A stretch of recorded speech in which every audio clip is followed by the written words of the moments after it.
Vocês não se metam com a minha vida.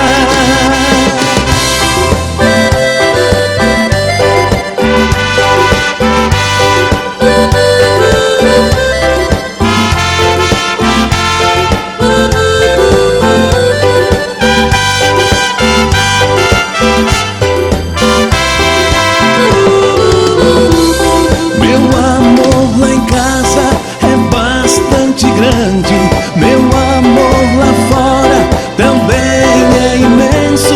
Nos braços da esposa eu penso na outra, nos braços da outra, na esposa eu penso. A outra me disse assim, desse jeito: querido, não deixe a sua senhora.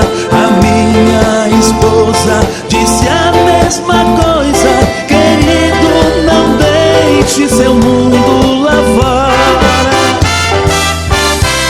Tenho condições de ter duas mulheres, dando conforto, amor e guarida. Parentes e amigos, eu peço um favor: vocês não se metam com a minha vida.